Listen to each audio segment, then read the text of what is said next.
Hello students, welcome to all of you once again in this continuation of life process. As you all know कि last lecture में हम लोगों ने देखा था रिगार्डिंग टू कार्डियोवास्कुलर सिस्टम और you can call transportation, है ना। तो ट्रांसपोर्टेशन इन एनिमल्स हमने बहुत अच्छी तरीके से देखा है, उसको समझा है कि कैसे हमारा हार्ट काम करता है, डबल सर्कुलेशन क्या होता है, राइट। फिशेस के अंदर सर्कुलेशन कैसा होता है, एम्फीबियंस में सर्कुलेशन कैसा होता है, वगैरह वगैरह। और उसी के रिगार्डिंग कुछ टॉपिक्स रिमेनिंग थे, as you all know very well, right. तो यहां पे आप लोग देख सकते हो कि कौन कौन से टॉपिक रिमेनिंग थे। आई कैन कॉल, आप लोग यहां पे देख सकते हो कि यहां पे देखो ब्लड वेसल इज रिमेनिंग। मैंने बताया था कि आप लोग ब्लड वेसल अच्छे से पढ़ने वाले हैं, समझने वाले हैं। आर्टरीज क्या है, वेन्स क्या है, कैपिलरीज क्या है, right. Second remaining was platelets. जब हमने ब्लड पढ़ा था तो ब्लड में ब्लड कॉर्पस्कल्स पढ़े थे, फॉर्म पार्टिकल्स पढ़े थे, फॉर्म सेल्स पढ़े थे, उसमें हमने प्लेटलेट्स देखा था। तो प्लेटलेट्स कैसे ब्लड क्लॉटिंग के लिए रिस्पॉन्सिबल होते हैं, मैंने बताया था कि हम लोग इसको डिटेल में समझने वाले हैं, तो आज हम लोग समझने वाले हैं, right. Third is lymph. Basically lymph भी एक फिजियोलॉजिकल फ्लूइड है एज लाइक योर ब्लड, और उसका बहुत ज़्यादा बड़ा इंपॉर्टेंस है हमारी बॉडी के अंदर, तो आज हम लोग वो भी समझने वाले हैं, ठीक है। So let's start with this. Life process का कंटिन्यूअस सेशन चल रहा है, उसमें ट्रांसपोर्टेशन में आज हम लोग पढ़ने वाले हैं blood vessel, platelets and lymph, जो आपके एनसीईआरटी में कवर किया हुआ है। क्लियर, चलो तो देखते हैं। So first we'll go with this blood vessels, right? As you all know very well कि blood vessels की अगर मैं बात करूँ ह्यूमंस के अंदर, हमारे अंदर, so 3 अलग अलग blood vessels आती हैं, right? एक ऐसी blood vessel है हमारी बॉडी में जो ऑक्सीजनेटेड ब्लड कैरी करती है all over the body of human, है ना। We are calling it as a artery, मतलब कि ऐसी ब्लड वेसल जो ऑक्सीजनेटेड ब्लड हार्ट से लेकर जाती है और हमारी पूरी बॉडी में सर्कुलेट करती है, दैट्स अ आर्टरी। तो आर्टरी ऑक्सीजनेटेड ब्लड कैरी करती है, यहां पे मैं लिख देता हूं दैट्स अ आर्टरी, ठीक है, क्योंकि रेड कलर से दिखाया तो it should be your oxygenated blood. Clear. यहां पे अगर बीच में देखें तो this are the some smallest type of you can call blood vessel. बहुत ही छोटे छोटे टाइप के ब्लड वेसल होते हैं, वन सेल थिक्ड। कैसे होती है वो? Only one celled thick type की ब्लड वेसल होती है। We are calling it as a blood capillary, that's a blood capillary. Will go with that कि क्या है, उसके स्पेसिफिकेशन के साथ भी हम लोग जाने वाले हैं, अभी के लिए समझ लेते हैं, राइट। तो वन सेल थिक जो सबसे छोटी ब्लड वेसल होती है हमारी बॉडी में, that's a blood capillary, okay. और ऐसी ब्लड वेसल जो कि अलग अलग ऑर्गन से डीऑक्सीजनेटेड ब्लड लेकर आती है हमारे हार्ट तक, we are calling that as a vein, that's a vein. तो वेन भी आप लोगों को एज सच पता ही है क्या होता है, कैसा होता है, right. And this blood should be your deoxygenated blood. आप लोग देख सकते हैं यहाँ पे ब्लू कलर से दिखाया हुआ है ना। तो यहाँ पे मतलब के स्पेशलिटी क्या है, अलग अलग ब्लड वेसल्स की स्पेशलिटी क्या है। अगर मैं सिर्फ आर्टरी की बात करूँ तो आर्टरी में अगर मैं बताऊं तो आर्टरीज की जो वॉल होती है ना, वो बहुत ही थिक होती है। आर्टरीज की जो वॉल रहेगी, like this is a wall of artery, ये बहुत ही कैसी होती है, थिक वॉल होती है, ठीक है। और ये थिक वॉल्ड होती है, बहुत ही इलास्टिक टाइप की, बहुत ही इलास्टिक यू कैन कॉल। आप लोगों ने कनेक्टिव टिश्यू पढ़ा होगा, उसमें आप लोगों ने इलास्टिक फाइबर्स पढ़े होंगे, है ना।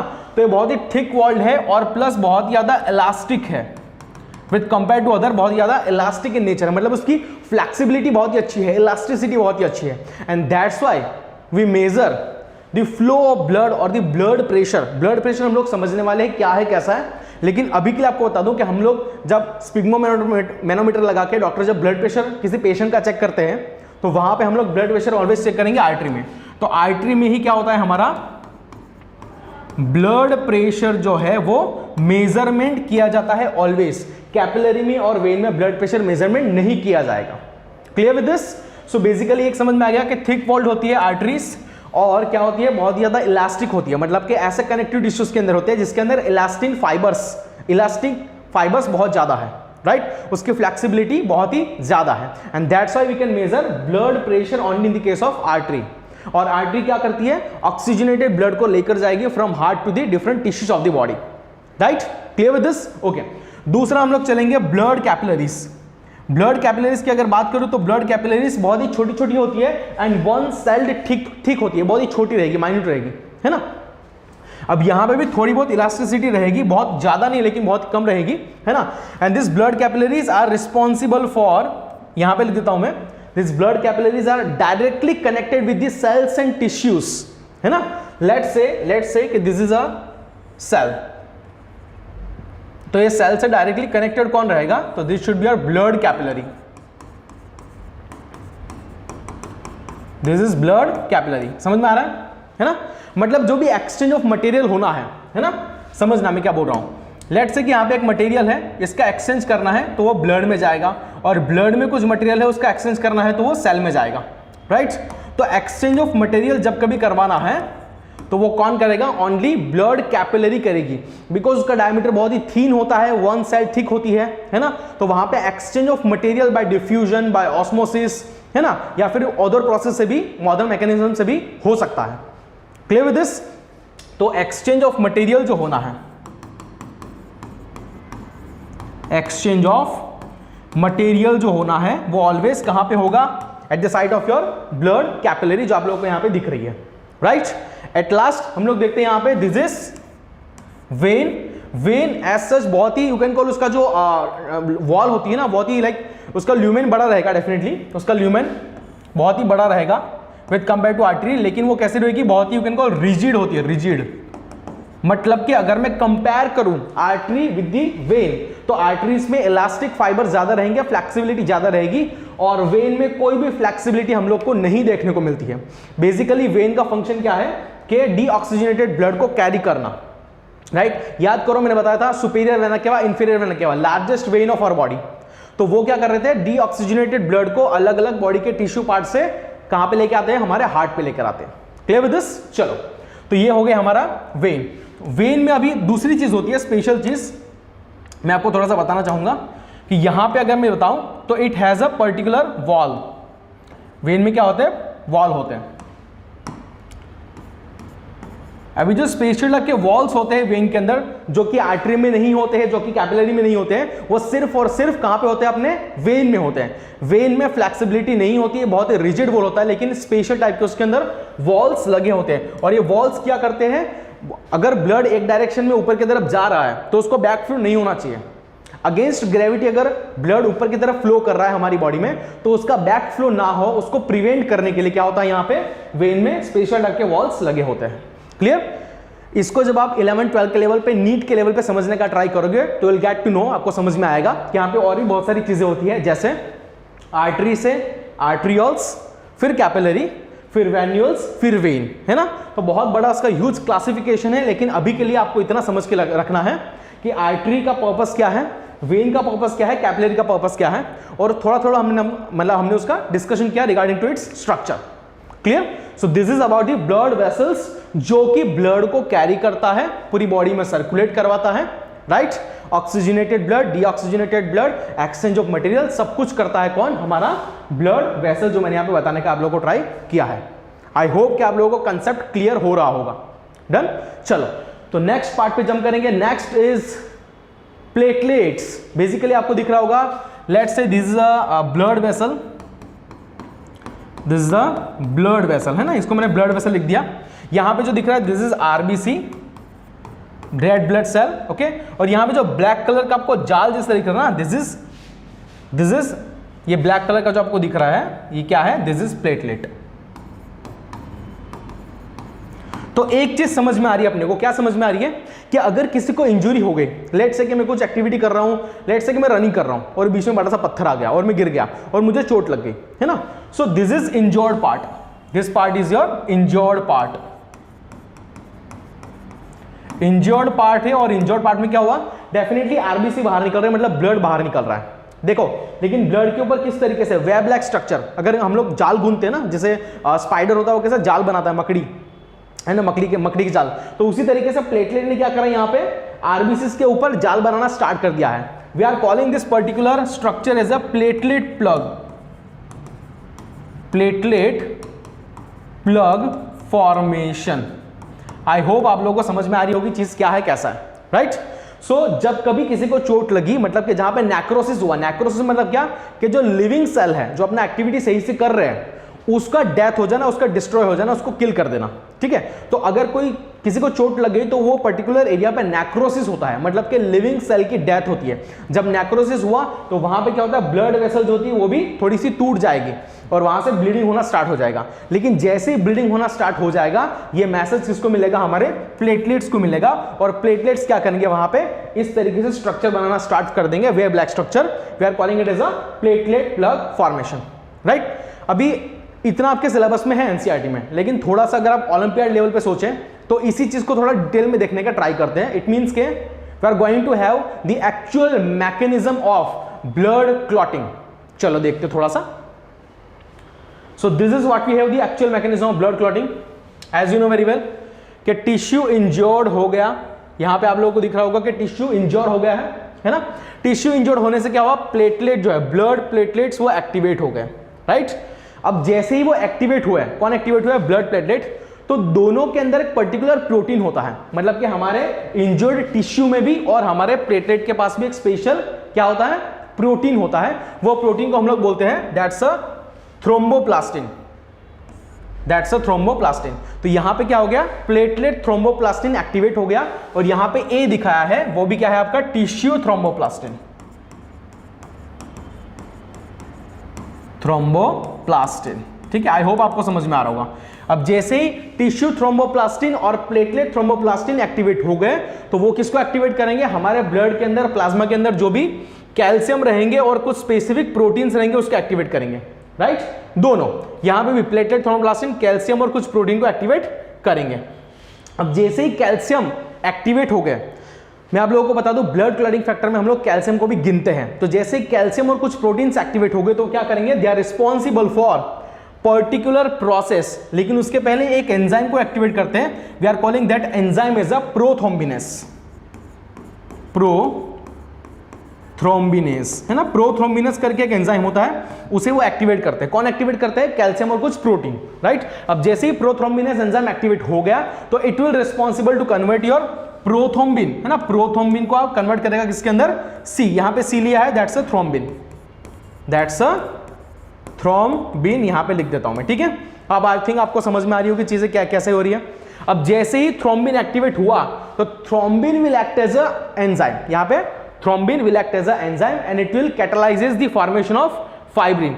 सो लास्ट प्रोडक्ट क्या रहेगा, फाइब्रिन रहेगा। लेकिन फाइब्रिन बनेगा किसमें से, फाइब्रिन बनेगा from the D part, D part is your fibrinogen,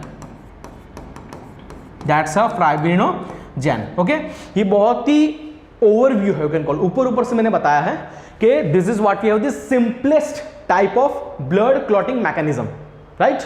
फिर से एक बार रिपीट कर रहा हूं, जैसे ही किसी को इंजरी हुई, चोट लगी, नेक्रोसिस हुआ, तो वहां पे इंजर्ड टिश्यू और ब्लड प्लेटलेट्स दोनों एक्टिवेट हो गए, ठीक है। अभी दोनों ने क्या कर दिया, एक स्पेशल टाइप ऑफ प्रोटीन को जनरेट कर दिया। We are calling over here, tissue ने क्या करा, टिश्यू थ्रोम्बोप्लास्टिन बनाया, ब्लड प्लेटलेट ने क्या करा, प्लेटलेट थ्रोम्बोप्लास्टिन बना दिया। जैसे ही दोनों थ्रोम्बोप्लास्टिन एक्टिवेट हुए, उसने किसको एक्टिवेट करा, हमारे ब्लड प्लाज्मा के अंदर कैल्शियम और कुछ प्रोटीन को एक्टिवेट कर दिया। यहां पे भी कैल्शियम और कुछ प्रोटीन को एक्टिवेट कर दिया। अब कैल्शियम और प्रोटीन एक्टिवेट होने के बाद अपना रिएक्शन दिखाते हैं। रिएक्शन दिखाने के बाद वो क्या करते हैं, प्रोथ्रोम्बिनेस करके एक एंजाइम है उसको एक्टिवेट करते हैं। अब ये प्रोथ्रोम्बिनेस करता क्या है, प्रोथ्रोम्बिन का कन्वर्जन करेगा थ्रोम्बिन के अंदर, प्रोथ्रोम्बिन का कन्वर्जन किसमें करेगा, थ्रोम्बिन के अंदर। अब यहां पे thrombin will act as a enzyme once again, तो वो क्या करेगा, कैटालिसिस करेगा किसका, फाइब्रिनोजेन का, मतलब फाइब्रिनोजेन का कन्वर्ट करेगा फाइब्रिन के अंदर। अब फाइब्रिन क्या होता है, मीन्स आप लोगों ने शायद देखा होगा, शायद ये अनुभव किया होगा कि जब चोट लग जाती है तो ऊपर ऊपर मतलब जो क्लॉटेड ब्लड होता है उसको अगर आप खींचोगे ना तो एक फाइबर लाइक स्ट्रक्चर निकलता है, रेड कलर का होता है। We are calling that structure as a fibrin. तो एट लास्ट क्या बनने वाला है, फाइब्रिन बनने वाला है, ठीक है। तो अगर किसी को चोट लगे और आपने कुछ नहीं भी किया तो पहले ब्लीडिंग होता रहेगा, लेकिन कुछ टाइम के बाद वो जो ब्लड है वो वहां पे क्लोट हो जाएगा, ब्लड कोएगुलेशन प्रोसेस कंप्लीट हो जाएगी और ब्लीडिंग स्टॉप हो जाएगा, राइट। कोई भी मेडिकल ब्रांच में आप लोग जाओगे तो फर्स्ट स्टेज में आपको ये समझने को मिलेगा कि ये प्रोसेस कैसी होती है, क्योंकि वहां पे एक नॉर्मल प्रैक्टिकल होता है, एक्सपेरिमेंट होता है ब्लीडिंग टाइम और क्लॉटिंग टाइम को मेजर करने का, राइट। तो गेट टू नो, आपको पता चलेगा कैसा है वो चीज, क्लियर। सो आई होप कि आपको समझ में आ गया होगा कि प्लेटलेट्स क्या है। बेसिकली प्लेटलेट्स एक टाइप के सेल्स हैं, ब्लड सेल्स हैं, जो ब्लड कोएगुलेशन में इस तरीके से पार्टिसिपेट करते हैं, अपना रोल प्ले करते हैं, क्लियर। चलो नेक्स्ट चलेंगे, आगे चलेंगे, थर्ड पार्ट पे आएंगे, लिम्फ। ये डायग्राम आप लोग देख लो, ये पूरे डायग्राम में जो आप लोगों को मतलब थोड़ा सा ये स्ट्रक्चर दिख रहा है ना, neuron like structure like this structure is a lymph और lymphatic vessels. This is what we have, lymphatic vessel. अब लिम्फेटिक वेसल तो मैंने दिखा दिया, लेकिन अगर मैं लिम्फेटिक सिस्टम की बात करूं, प्रॉपर लिम्फेटिक सिस्टम, तो उसमें क्या होता है, कैसा होता है, थोड़ा समझना पड़ेगा. सबसे पहले इसके अंदर लिम्फ आएगा. लिम्फ एक कलरलेस विस्कस फिजियोलॉजिकल फ्लूइड है एज लाइक योर ब्लड. ठीक है, और ये भी कनेक्टिव टिश्यू है. It is also fluid connective tissue as like your blood, right. Lymph के बाद अगर मैं बात करूं तो यहां पे अपने को मिलता है lymphatic vessels as like a blood vessels. यहां पे मिल जाएंगे अपने को लिम्फेटिक वेसल्स. सही है. यहां पे भी आर्टरी, वेन, कैपिलरीज वगैरह बहुत सारी चीजें होगी, राइट. लिम्फेटिक वेसल्स जाकर फिर कहां पे मिलती है, एक पर्टिकुलर एरिया पे जिसको बोलते हैं लिम्फेटिक नोड्स. समझना है चीज को, है ना. लिम्फ एक फ्लूइड है, एक लिक्विड है एज लाइक योर ब्लड. तो ये जो फ्लूइड है, ये जो लिक्विड है, वो क्या होगा, कहां पे चला गया, वो लिम्फेटिक वेसल से बहेगा. जैसे ब्लड वेसल से बहता है, लिम्फ लिम्फेटिक वेसल से बहेगा, है कि नहीं ना. लिम्फेटिक वेसल जाकर एक पर्टिकुलर एरिया में मिलेंगे, एक पर्टिकुलर जंक्शन पे मिलेंगे, जिसको हम लोग बोलते हैं लिम्फेटिक नोड. और ऐसे बहुत सारे लिम्फेटिक नोड जिसमें रहेंगे उसको हम लोग बोलेंगे lymphatic organ. That will be your lymphatic organ. ठीक है. तो पहले समझना पड़ेगा कि लिम्फेटिक सिस्टम है क्या, बेसिकली लिम्फ है क्या, है ना. तो मैं एक छोटा सा यहाँ पे डायग्राम निकालता हूं और आपको समझाने का ट्राई करता हूं कि लिम्फेटिक सिस्टम और लिम्फ क्या होता है, राइट. जो आपके एनसीईआरटी में दिया हुआ है. Let's say this is blood capillary. Let's say this is blood capillary. ठीक है. And let's say this is a tissue. This is a tissue. सही है. ये टिश्यू और ये ब्लड कैपिलरी है. तो टिश्यू बहुत सारे सेल से बनता है, जैसे आप लोग भी जानते हैं, मैं भी जानता हूं. और ये सेल के बीच में एक पर्टिकुलर स्पेस होता है, प्लेस होता है. We are calling it the interstitial बोल लो या फिर इंटरसेलुलर स्पेस. इंटरसेलुलर स्पेस यार इंटरस्टिशियल स्पेस, मतलब इंटरस्टिशियल प्लेस दोनों बोल सकते हैं. ठीक है. अब यहां पे एक पर्टिकुलर जो जगह रहेगी, अभी देखो क्या होता है यहां पे. लेट्स से कि यहां पे ब्लड बह रहा है. ठीक है. डेफिनेटली ब्लड वैसा तो उसमें से ब्लड ही बहेगा like this in this particular direction. Let's say कि ये जो है, सॉरी मैं ड्रॉ ही ऐसा कर देता हूं लीकेज फॉर्म में. ओके. सो ब्लड कैपिलरी से जब ब्लड बहेगा, उसमें ब्लड प्लाज्मा भी है. तो ब्लड प्लाज्मा से कुछ इंपॉर्टेंट मटेरियल्स जो होते हैं, कुछ इंपॉर्टेंट सब्सटेंस जो होते हैं, वो क्या हो जाएंगे, कहां चले जाएंगे, आपके इंटरसेलुलर स्पेस में चले जाएंगे और इंटरस्टिशियल स्पेस में चले जाएंगे लाइक दिस. ओके. अब ये जो चीजें जा रही है ब्लड में से, जो चीजें जा रही है उसके अंदर क्या करेगा, इसमें आपको स्पेशली क्या मिल जाएगा, एक तो ब्लड का जो प्लाज्मा पार्ट है वो मिल जाएगा. ठीक है ना. ब्लड का जो प्लाज्मा पार्ट है वो मिल जाएगा. और प्लाज्मा पार्ट में भी यहां पे जो जाएगा उसमें प्रोटीन थोड़े से कम रहेंगे. मतलब ब्लड प्लाज्मा में जितने प्रोटीन होते हैं उससे थोड़े से कम प्रोटीन यहां पे रहेंगे. क्लियर. उसी तरीके से यहां पे और क्या जा सकता है, यहां पे ब्लड कॉर्पस्कल्स भी जा सकते हैं, मतलब कि इसमें स्पेसिफिकली WBCs जो है वो जाने वाले हैं. अब ये प्रोसेस क्यों हो रही है, एक चीज समझ में आ रही है कि ब्लड कैपिलरी है, उसमें छोटे छोटे पोर्स है, छोटे छोटे, वो पोर्स में से ब्लड जो है वो थोड़ा बहुत कहां जा रहा है, आपके इंटरसेलुलर स्पेस में जा रहा है. और you can call inter tissue space बोल सकते हैं उसको, उसमें जा रहा है. ठीक है. तो ये मटेरियल यहां पे जो जा रहा है उसमें क्या क्या जा रहा है, एक चीज समझ में आ रही है कि ब्लड प्लाज्मा जा रहा है, उसमें से प्रोटीन बहुत कम जा रहा है, या फिर ब्लड कॉर्पस्कल पार्ट जा रहा है, उसमें से सिर्फ WBC जा रहे हैं, RBC और प्लेटलेट्स नहीं जा रहे हैं. ठीक है. तो यहां पे जो मटेरियल गए हैं like this is a material over here. अब ये मटेरियल जो है वो जाएंगे एक पर्टिकुलर फ्लूइड बनाएंगे. ओके. और ये जो फ्लूइड रहेगा, we are calling this particular fluid जो यहां पे बनने वाला है एज अ लिम्फ. ओके. तो समझ में आ गया लिम्फ क्या होता है. लिम्फ एग्जैक्टली थोड़ा बहुत सिमिलर आपके ब्लड के जैसा होता है, जिसमें सिर्फ WBC रहेगा. अगर सेल पार्ट की बात करें तो सिर्फ WBC रहेगा. अगर प्लाज्मा की बात करें तो जिसमें ऐसा लिक्विड पार्ट जिसमें प्रोटीन्स बहुत कम होते हैं.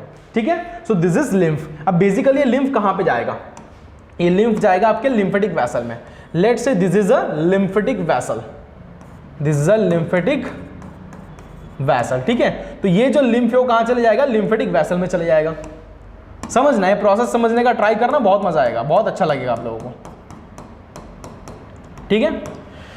अब ये लिम्फेटिक वेसल में लिम्फ गया क्यों, मतलब कि कुछ मटेरियल्स ब्लड में से इंटरसेलुलर स्पेस में चले गए और वहां से फिर वो फिर से लिम्फेटिक वेसल में चलेंगे। तो क्यों गए, क्या काम पड़ा, इसका रीजन क्या है, मैं आपको बताता हूं इसका रीजन क्या है। इसका रीजन ये है कि हमारे ब्लड के अंदर कुछ टॉक्सिक मटेरियल, कुछ पॉइजनस मटेरियल होते हैं जो डायरेक्टली ब्लड में एज इट इज नहीं रह सकते और ब्लड से एक्सक्रीट आउट नहीं हो सकते।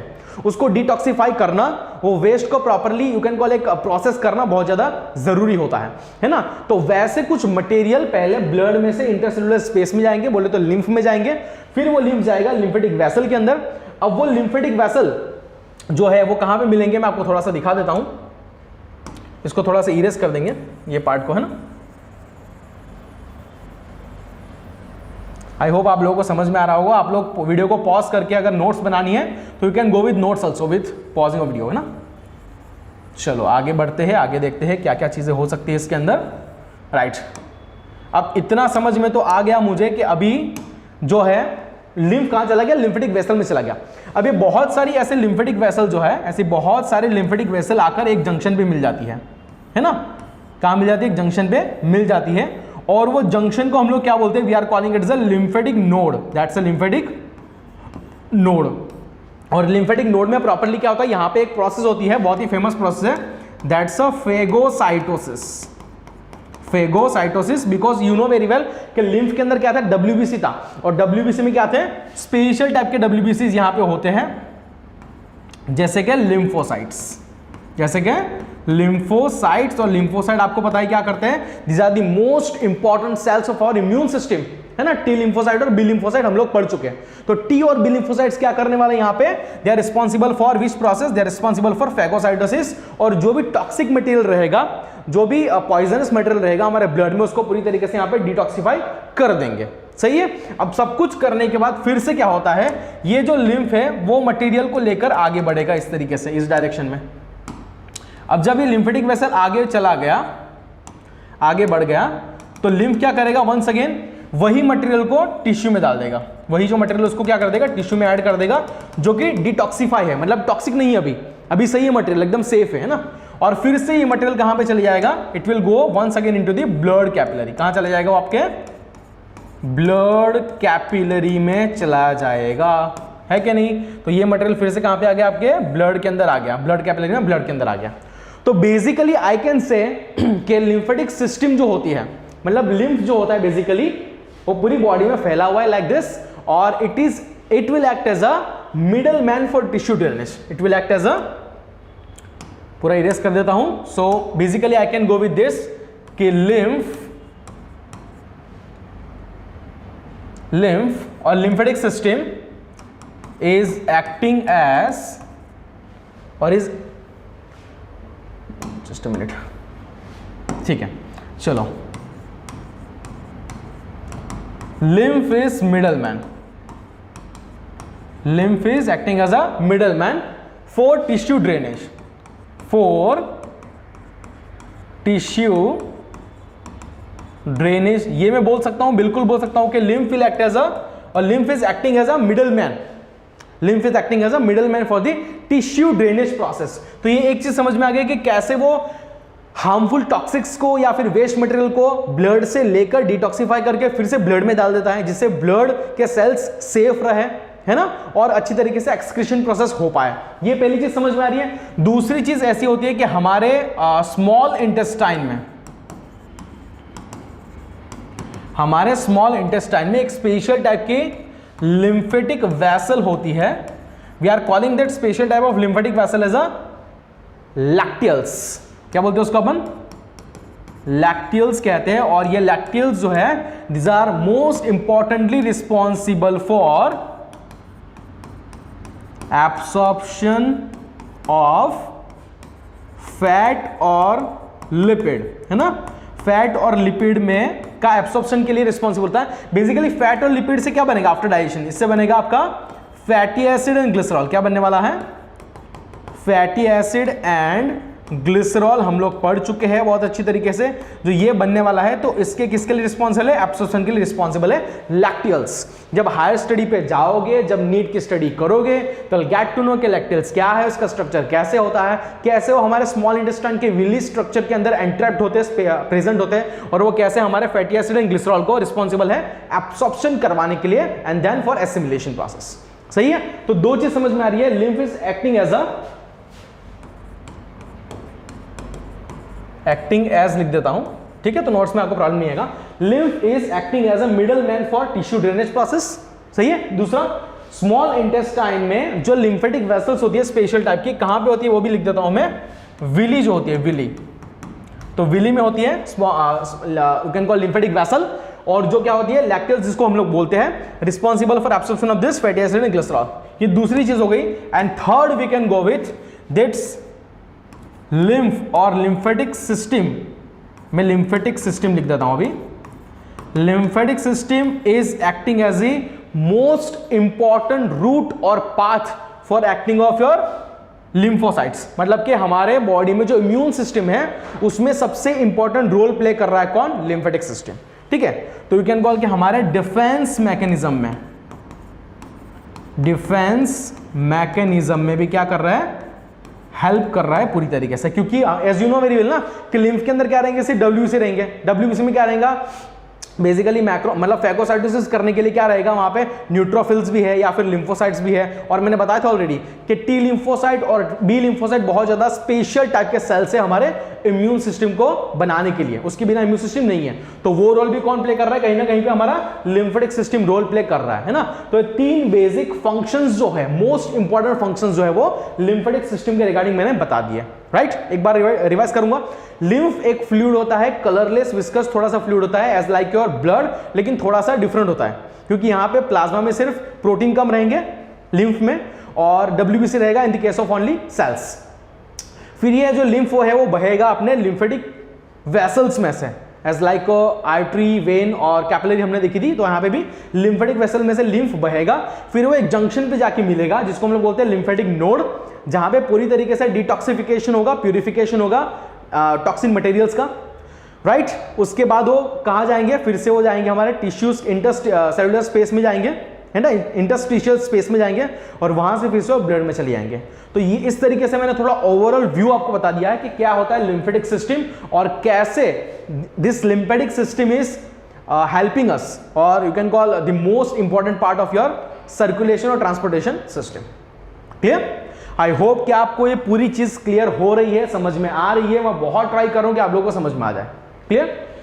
सो at last I can go with saying thank you so much to all of you for listening this particular video। आपको मैं एक चीज बताना चाहूंगा कि लाइफ प्रोसेस में से हमने डाइजेशन कंप्लीट कर लिया है, रेस्पिरेशन पार्ट कंप्लीट कर लिया है, ट्रांसपोर्टेशन इन ह्यूमन हमने कंप्लीट कर लिया है। राइट, अभी ट्रांसपोर्टेशन इन प्लांट्स रिमेनिंग है एंड एक्सक्रीशन पार्ट पूरा रिमेनिंग है। राइट, उसके बाद मैं और एक बार बता दूं, उसके बाद मैं फिर से क्या करने वाला हूं, एनसीईआरटी में जितनी भी एक्टिविटीज दी है उसको हम लोग यहां पे डिस्कस करेंगे, उसको सॉल्व करेंगे, बिकॉज वो ओलंपियाड में आ सकता है। मोर टू नो करके बॉक्स में कुछ इंफॉर्मेशन दी होती है, वो भी हम लोग डिस्कस करने वाले हैं। Clear with this? Okay, so thank you so much for listening this video. Be happy, be healthy.